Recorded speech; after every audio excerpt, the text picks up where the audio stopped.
Okay, we're going to start recording in 3, 2, 1.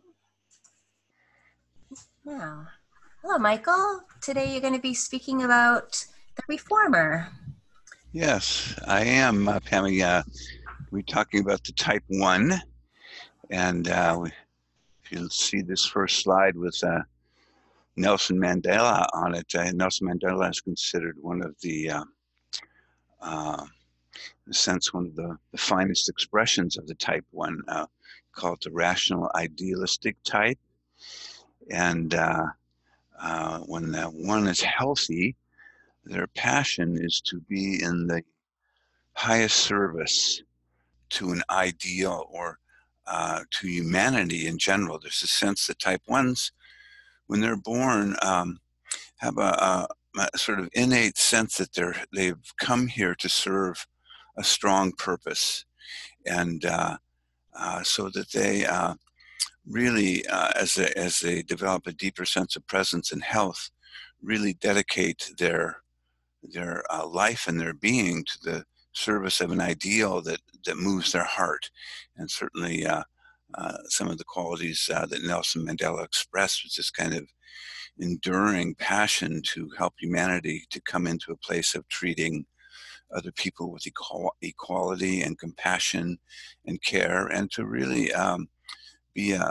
take a stand for right treatment of human beings. And this is one of the highest ideals of the Type 1 when they are in a state of health.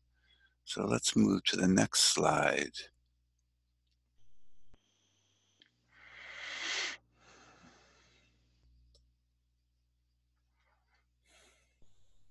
So again, we have another individual who's sort of embodies the best of the Type 1, and this is Father Richard Rohr, who is a Franciscan priest who has developed this remarkable, expansive understanding of spirituality and presence, and Catholic priest who sees the similar thread of wisdom and compassion that runs through all traditions, and has developed an international men's organization called Illumin, which is really around illuminating men and inviting men into spiritual practice, transformation, healing their deeper core wounds, just capacity to embody compassion for themselves and others.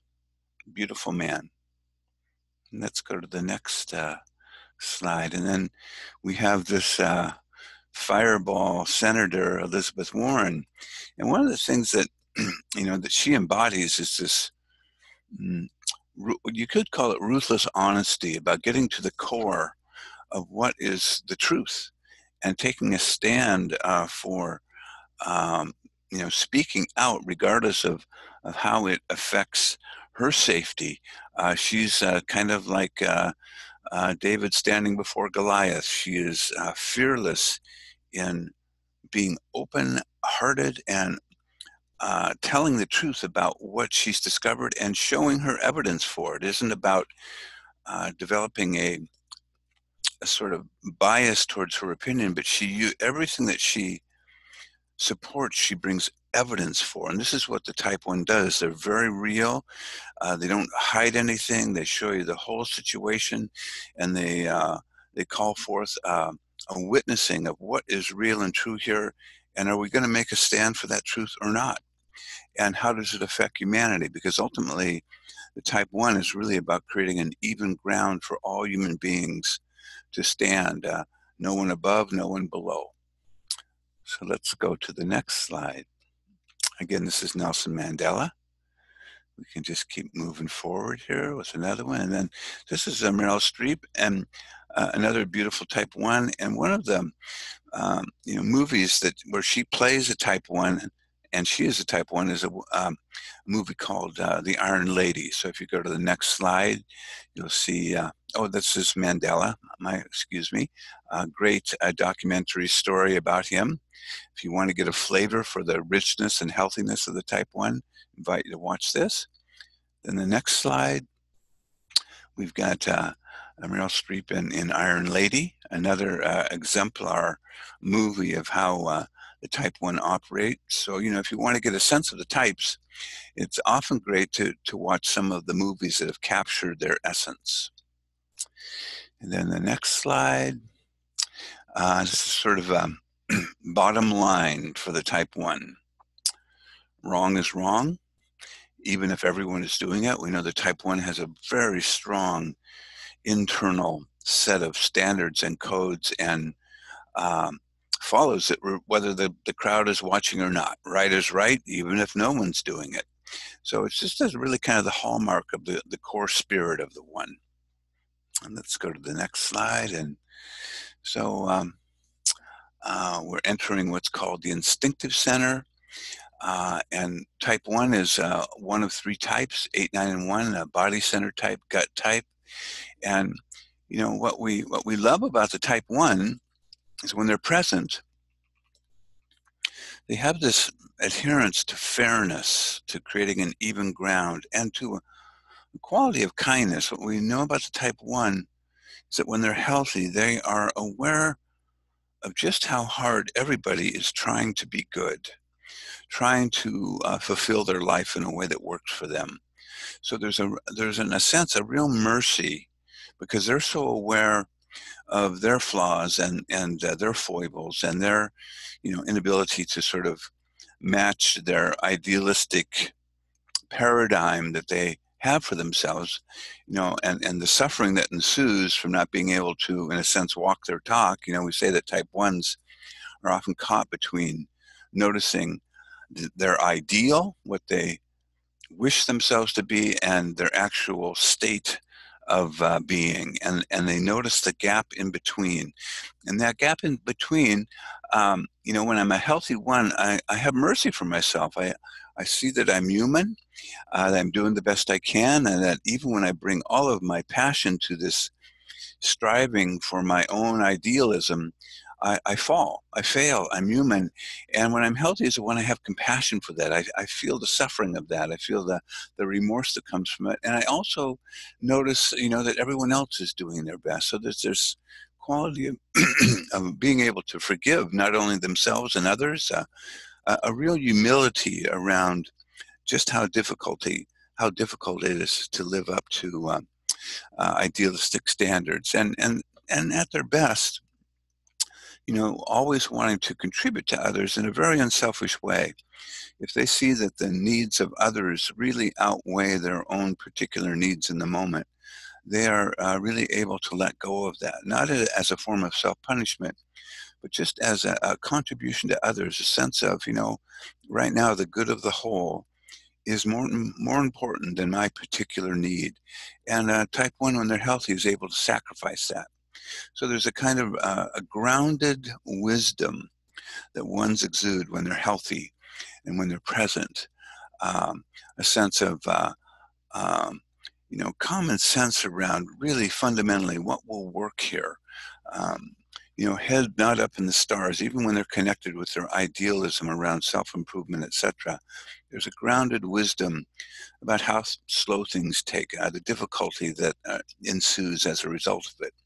But what happens for type 1s when they start to lose contact with presence, and when they begin to get caught up in their fear or their hurt or their particular woundedness has obscured their ability to be present, we notice that under stress, the type 1s become very critical. That particular idealistic paradigm that they view the world through, they start to wear almost like a straitjacket, and they start to feel more judgmental towards themselves and others. They, instead of seeing the fundamental goodness and perfection of reality, even with all of its flaws, they start to get, in a sense, caught into a laser view, a constricting view of noticing everything that's not working. And so there's a tension and a stress that starts to come through them as they pay attention or are more compelled towards noticing what's wrong with the situation. So, we notice for type 1s when they are getting caught up in what we would call their personality patterns, that they're more critical, judgmental, They don't see the good. They're picky. They can become very rigid. It's like, it must be done this way or it's not going to work. And they begin, in a sense, to get really addicted to their opinion. It's like with their perspective on a situation, it's like they feel it in their body that their way is the right way. And so it becomes almost like a trance. And all the types get caught up in trances. And for the type 1, the trance is, I'm right. I feel I'm right. And I must convince you of that. When I'm healthier and not caught up in fear or shame, there's a sense as a type 1 that I have an opinion and I feel strong about it, but I'm also able to hold it loosely, and I can take in your opinion and I can actually be shown that there's a better way. So I'm not gripping my perspective so tightly. But when I'm caught up in fear, it's like what I go to as a safety valve is my opinion, my right belief. That's where we get that sort of statement or that saying that, would you rather be right or would you rather be happy? And type 1s, when they start to get caught up in their fear patterns, the right opinion is what feels like safety to them. So they start to get micromanaging, can start to be very emotionally uptight. Their heart closes down. There's this way that they start to kind of gird themselves against reality and protect themselves with right opinion. This is what, in a sense, makes me feel more at ease in the moment. In the long run, it brings more suffering. And the problem with when I'm caught up in my patterns, particularly with my partner, the one I love, or the people I care about, is I start to cast a negative veil of judgment on them, which number one, shames them, irritates them, hurts them. And the problem is, most of the time, I don't even notice I'm doing it. I'm so caught up in the pattern and the feeling that I'm right. I feel like I'm doing a service to them. So this is where, the type 1 gets in trouble in relationships.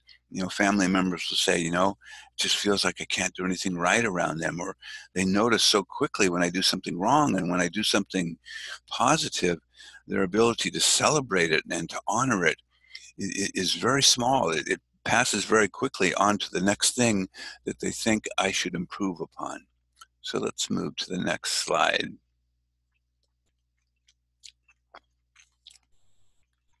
So you can see there in the center, the words goodness, sacredness, merciful, serene heart. So when I'm really present as a type 1, I have a really merciful, peaceful heart that just sees the beauty of reality, the sacredness. It's a quality that it's almost like I'm in a temple and I'm walking on planet Earth.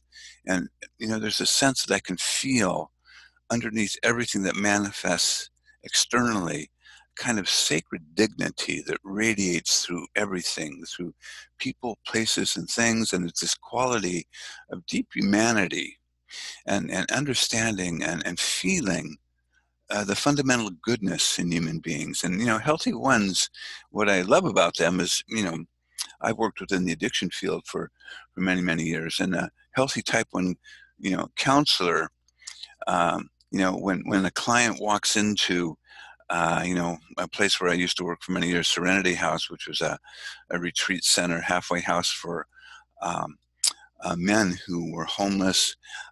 And they would walk into the house gnarled and grisly and paranoid and, ready to attack and uncertain. And the type 1 had this way of just noticing that was all a cover for what was internal within this guy, which was this little boy who just wanted to know that he was loved and cared for, and it was, in a sense, innocent and kind and good, and had a real wish to do good in the world.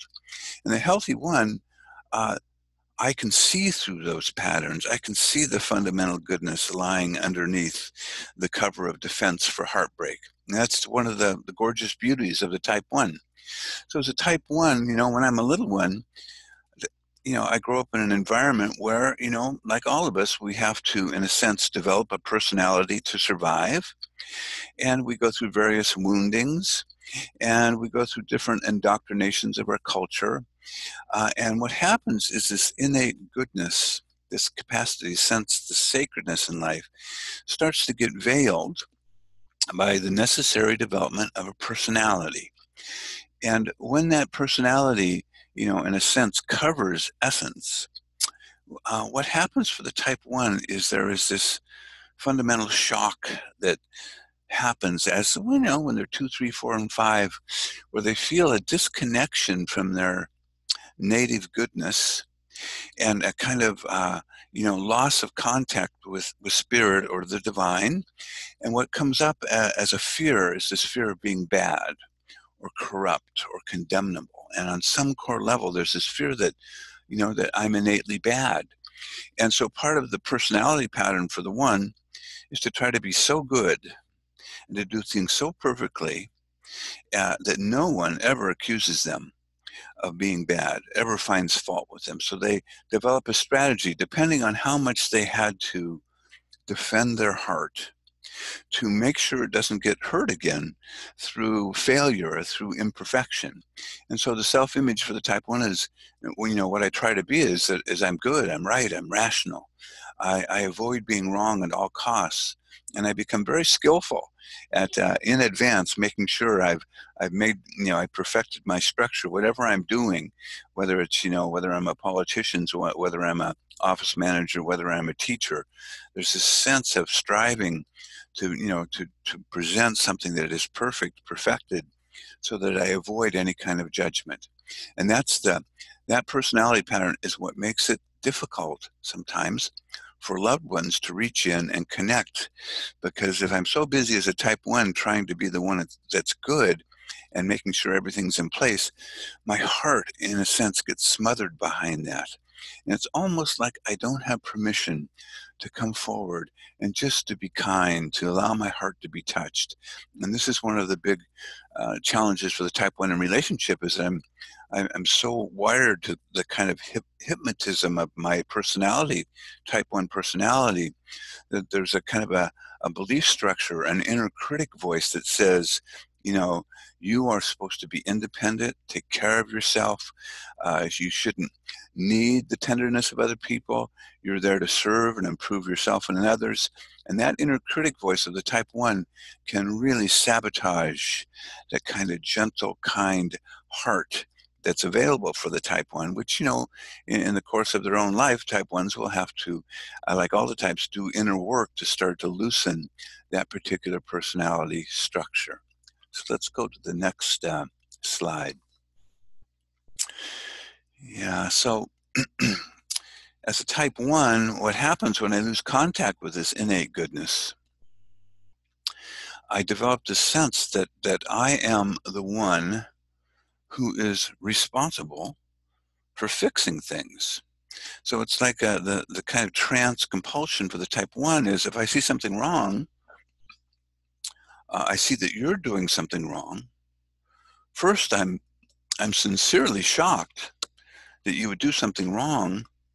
There's a kind of, innocent, you could call it abhorrence or revulsion to, oh my word, you're doing it wrong. I can't believe that you're actually not doing anything about it. And there starts to develop for the type 1 a kind of resentment, like, I feel like I am compelled to fix things, and the rest of you seem like you're okay going to the beach and celebrating for the day when there's work that's still left to be done. And so I start to develop this in my own, emotional, psychological life, the sense of being the burden one. First off, my inner critic says, if you see something wrong, you are responsible for it. And if you don't do it, you're bad, you're defective, you're evil. So you better get on it. So I have this sense that this inner critic, we say that type 1 has a very condemning inner critic. And so, I see something wrong and I feel like I'm supposed to take care of it.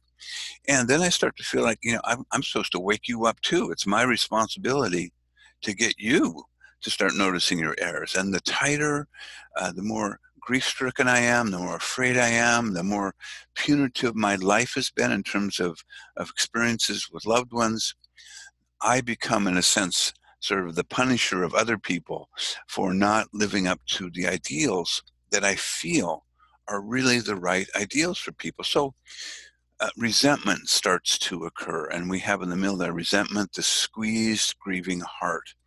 And at the core of the one is this grief that that the world and how I see its potential for perfection and for working in a really harmonious way is unable to manifest that. And for the type 1, there's almost this terrible sorrow at the core of them that the world doesn't manifest in the way that I feel it could, and also that I have such a hard time coming close to meeting my ideals. So it's quite an internal conundrum that ones have. And so when they're caught up in their fear or their shame or their patterns, they're unaware that they're often in a sense, spreading a vibration of judgment to those around them, and that they are so caught in trying to be the good person and likewise to help you be a good person that they don't notice their heart is not available. And in relationship, this makes it very challenging for their partner. So we say that the transformation, one of the transformation spots for them is learning to stop judging and criticizing their partner and noticing that one way they keep their partner away and the one way that they stay away from just feeling the vulnerability of their heart, the woundedness of their heart, their need for compassion and connection, the way that they protect that is through adhering to right opinion, to being sort of the one who's legislating how things should be done. And as they do inner work, they begin to realize, oh, that's how I avoid the vulnerability and the preciousness of my own heart. So as the type 1 begins to develop more presence, they begin to relax their belief in their right opinion. They begin to notice that other people have good opinions too, and that having a right opinion and in a sense trying to convince others is a way that they avoid being in contact with the tenderness of their own heart. So let's go to the next slide. So here we have the levels of health. And for all the types, when they're at levels, if you see on the left-hand margin, level L1, L2, L3, when I'm present, when my body is relaxed, my heart is relaxed, my thinking center is clear and not filled with compelling judgment thoughts, I have this way of being able to show up as wise, having just a natural inherent wisdom to support people and myself. I'm reasonable, I'm discerning, I have this ability to be responsible. When one makes a commitment, they follow through with it. And I do it with principled action. I don't take shortcuts. I'm honest. I have the concerns of others in mind. And I'm also really an advocate for helping people shine at their best if they want. And I don't impose myself on other people. I'm an inspiration. I walk my talk, and people, in a sense, enlist in following my particular principles and idealism because they see me manifesting it. So I'm not, I inspire people to higher ideals. But as I drop down to level 4, 5, and 6, when I start to get caught up in my own self-judgment and the judgment of my inner critic, or caught up in the fear or shame patterns that I might have developed when I was a little boy or a little girl, I become, in a sense, more caught up in striving and looking like the one who's doing the best, and start to, in a sense, become more restricted and judgmental and critical, and starting, in a sense, to feed a kind of internal negative atmosphere that starts to feel like home. It's almost like if I'm not frustrated about something, I'm not being myself. I become, in a sense, frustration, looking for something to be frustrated with. And so the type 4, they can be aware of the fact that when I'm in that place, I'm noticing I'm frustrated with everything, that it has something to do with my internal state. And that becomes a doorway for me to begin to notice that it's myself that needs transformation here.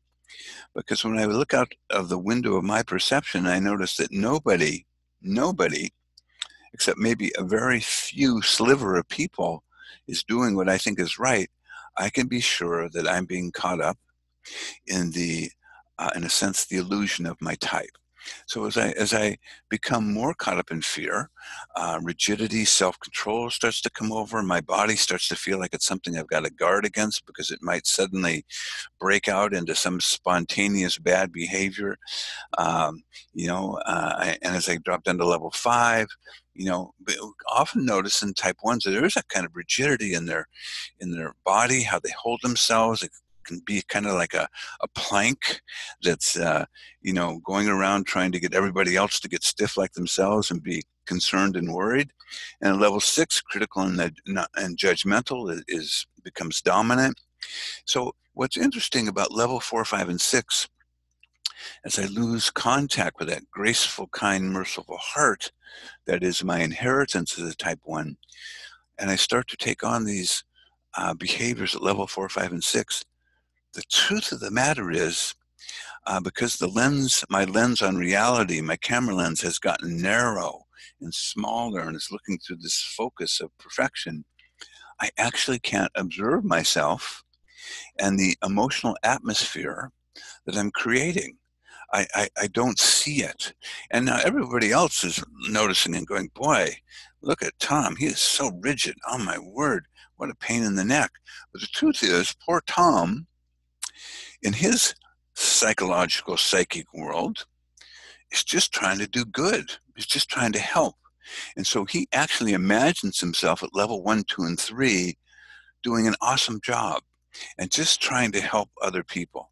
So the point being this: if you're a type 1, at level 4, 5, and 6, when you start to embody what we call the less healthy, more robotic, mechanical patterns of your type, there's a good chance that you don't see it.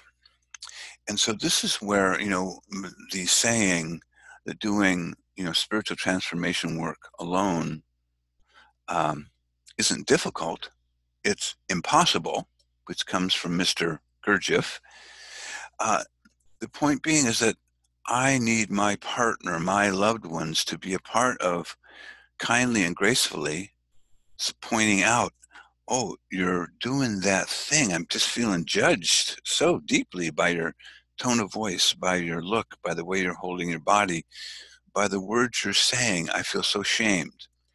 And if you can develop a relationship with your inner critic, well, your inner critic doesn't jump in and annihilate you because your loved one has offered you a contribution because they care about you, you can start to catch yourself in the act.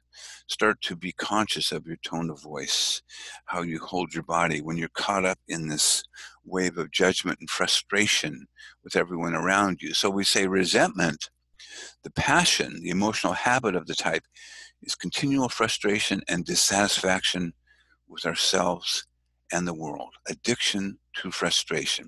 And that's what the 1 can fall prey to under stress. So we've got level 7, 8, 9, which is just more of the same except tighter and more difficult. And we say at level 7, 8, 9, we're completely unaware, we're desperate, and we're in trouble. So let's go to the next slide. So core relationships, patterns of the 1 that gets them in trouble. And we've talked a bit about these already, but 1 is beginning to notice that I've got strict standards that my partner may not wholeheartedly share. And part of these strict standards where I have to be careful is that I start to unconsciously expect it and then more openly expect it, and to get fiercely upset with my partner, all because I have set a standard that is my standard that I'm trying to impose on my partner, which doesn't really invite them to reveal themselves and to be who they are and to feel emotionally safe. So that's a big one. Having difficulty finding a partner because no one measures up. I begin to notice that my standards are so strict that nobody can get in the door of my heart, that I've annihilated them with my judgment before they get there. And again, this is all a part of a fear pattern for the type 1. The ultimate fear pattern for the 1 is that you will get to know my heart and judge it unworthy, not lovable, bad, um, something really defective in my soul. So, the turnaround for the type 1 is I begin to notice, oh, all of this judgment on my partner, this fierceness, this sense of I must improve you, has something to do with my terror that if I allow you to see my own vulnerability, my own humanness, you will annihilate me, you will abandon me, you will deem me imperfect and unwantable. That's the core for the 1. So as a type 1, as I begin to become more present and aware, I begin to notice the fierceness of my judgment is connected to my vulnerability. And if I can begin to practice sensing into my heart and feeling my heart and really taking some steps into allowing my own vulnerability to come forward and be seen and drop the veil of the perfect 1, that will allow people to touch my heart and enter it and really to be able to celebrate the type 1 spirit. And that isn't done in 5 easy seconds. So the truth about all this transformation thing is for type 1s, when I begin to notice these patterns, then my job is to notice them again and again and again. And over time, slowly but steadily, I learn to apologize when I'm in that state of frustration and judgment and where I've noticed I've harmed somebody. As I begin to observe myself, to restrain myself from imposing my judgments on my partner. And with time and with, this ability to observe myself, I actually begin to feel my fear of vulnerability and to rest in it and to start to feel that essential quality of my fundamental goodness and to allow it to come forward and to allow my heart to be touched and allow really to bring my deeper gifts to other people, which is this quality of mercy and kindness and wisdom around understanding their particular suffering around trying to be perfect. So, when I'm caught up in these patterns, I'm not feeling that good and I am moody. I do get depressed. I'm a disappointment to myself and others are a disappointment to me. And I can really go into just, kind of seething and being angry at the imperfections of the world when I'm caught up in my patterns. And in all of this, I just start to take myself too seriously. I don't play. I don't have fun. I'm always doing the next dutiful thing that needs to be done. I'm serious, I've got my body and my focus is, everything's to the grindstone. Let's work. You got to work harder. No time for play. So, as I've said a little bit already, is, I have a terrible fear of being criticized from my partner. And, when I'm caught up in my patterns, I nitpick, I scold, I correct. In my own type's fashion, I become a pain in the neck. And the challenge for the type 1 is I feel right. It feels like if I don't actually nitpick and scold and correct you, I'm not doing my job. So as a type 1, I can begin, part of the patterns to begin to notice the healing work is when I'm convinced that I need to nitpick and scold and correct you, that's a wake-up call that I am caught up in my own fear patterns and in my own self-criticism, and that I need support to be able to relax this pattern. And hopefully, if I'm really honest with my partner, he or she will have enough wisdom and compassion to create space for that. Because coming forward and really letting my partner see my imperfection is a big risk. Ones will say, it feels like you're going to judge me as badly as I've always judged myself. But as I do this more and more often, I begin to relax and become more available and bring that merciful heart into the relationship. So let's go to the next slide. So here we have the directions for the type 1. So we have an arrow going down to the type 4. And when I'm under stress, not only can I manifest sort of the less healthy patterns of the 1, but I can start to express the less healthy aspects of the type 4. And for the type 4 under stress, there can be this quality of feeling like I'm entitled to whatever pleasure I want because I worked so darn hard and no one's rewarded me and no one's seen me. And I can just do what I damn well please. And this is where I really get compartmentalized as a type 1. We'll hear, these stories of these kind of vitriolic ministers who are railing against, illicit sex or pornography or gluttony or whatever, and being this sort of idealistic, preacher type. And then we discover that, they get arrested for illicit sex, or we discover they have a porn addiction, or that they're gluttonous and splurge in ways that completely violate their standards. Well, again, this is a wake-up call for the type 1, which is I've gotten crazy and captured by my idealism, and some part of me is saying, I rebel.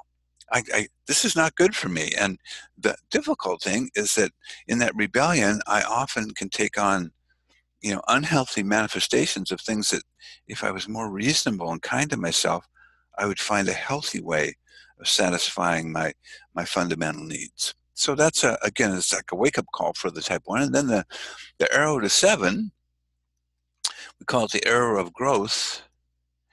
And the story around it is that as I begin to relax the idealism that my personality pattern so embodies and takes me, my inner robot, type 1 robot, that just has me so captured by idealism, as I begin to relax that and really to land in the vulnerability of my heart and feel my fundamental goodness, is I begin to open up to the joy, the causeless joy of the type 7.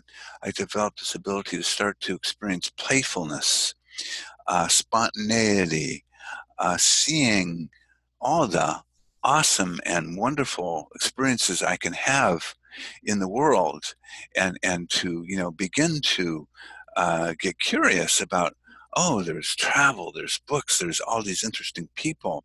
And so as my heart lightens up, I start to have access to some of the great capacities of the healthy type 7. So let's go to the next slide. So fundamental core things: that one wants a shared purpose in relationship.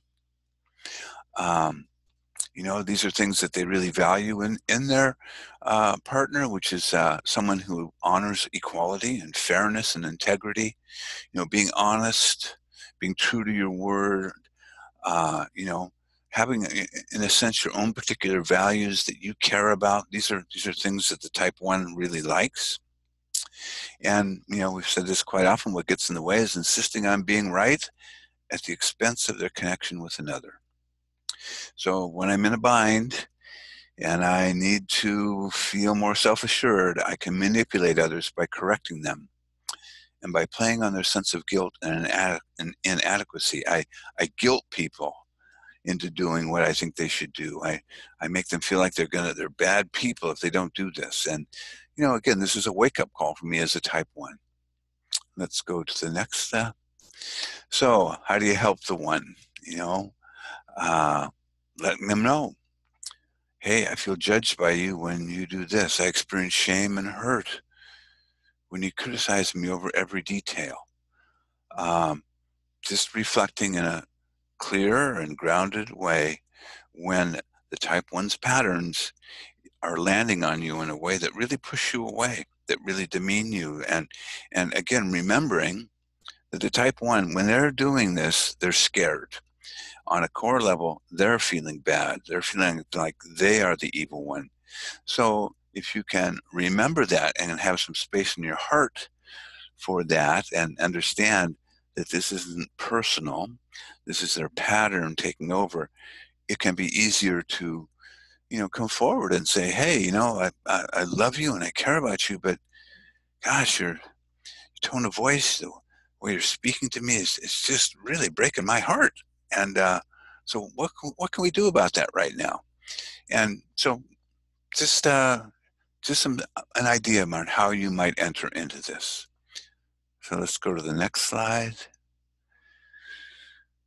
Oh, and this is food for thought. If you can sit quietly after difficult news, if in financial downturns you remain perfectly calm, if you can see your neighbors travel to fantastic places without a twinge of jealousy, if you can happily eat whatever's put on your plate and fall asleep after a day of running around without a drink or a pill, if you can always find contentment just where you are, you're probably a dog.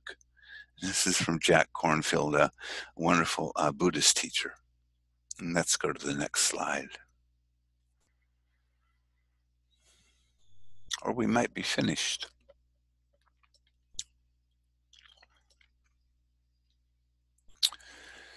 And we are. Thank you. What I'm going to do is I'm going to stop this. And stop.